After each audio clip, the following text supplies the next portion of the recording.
Welcome to Sri சமையல். இன்னைக்கு மாப்பிள்ளை சம்பா அரிசியை வச்சு ஒரு பொங்கல் தான் பண்ண போகிறேன். வாங்க எப்படி பண்ணுறதுன்னு பார்க்கலாம்.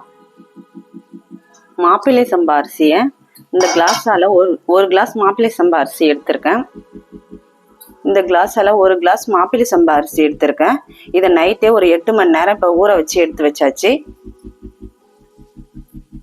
இப்போ இந்த தண்ணியை மட்டும் நம்ம வடிகட்டி எடுத்துக்கலாம். இப்போ அரிசி எடுத்த கிளாஸால் 1/4 கப் பாசிப்பருப்பு எடுத்திருக்கேன். இப்போ இதை ஒரு 3 முறை நல்லா வாஷ் பண்ணிட்டு பார்ப்போம். இப்போ வாஷ் பண்ணி எடுத்தாச்சு. ஒரு கிளாஸ் தண்ணி சேர்த்துக்கலாம். இப்போ இதை ஒரு விசில் வேக வச்சு எடுத்துக்கலாம். இப்போ இந்த மாப்பிள்ளை சம்பா அரிசியை மிக்சி ஜாரில் சேர்த்து கொஞ்சம் கொரகொரப்பாக அரைச்சி எடுத்துக்கலாம்.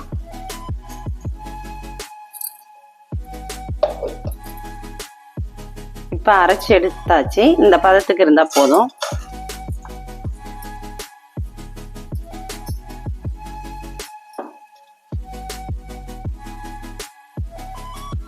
இன்னும் மீதம் இருந்த அரிசியும் நம்ம அரைச்சி எடுத்தாச்சு.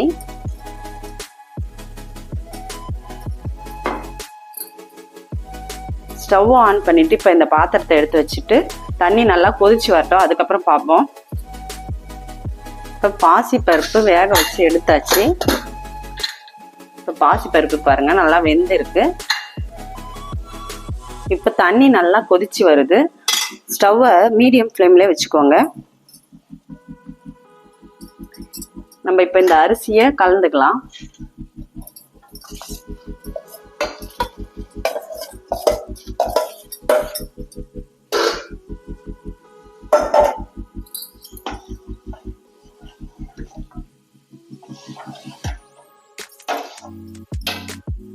இப்போ இது நல்லா வேகட்டும், அதுக்கப்புறம் பார்ப்போம்.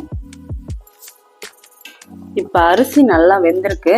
இந்த சமயத்தில் நம்ம பாசி பருப்பை கலந்துக்கலாம்.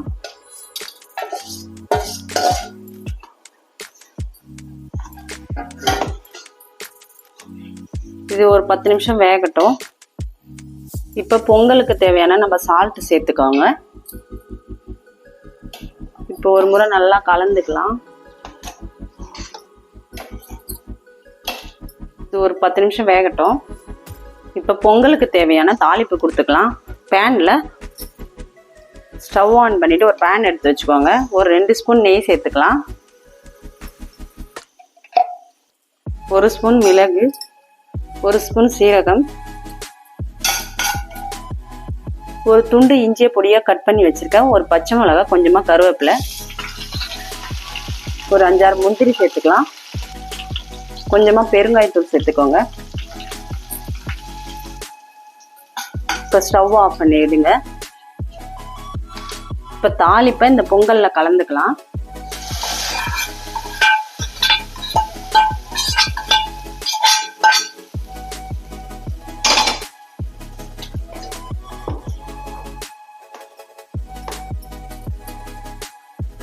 இப்போ சூப்பரான மாப்பிள்ளை சம்பா பொங்கல் ரெடி ஆயிடுச்சு பாருங்க.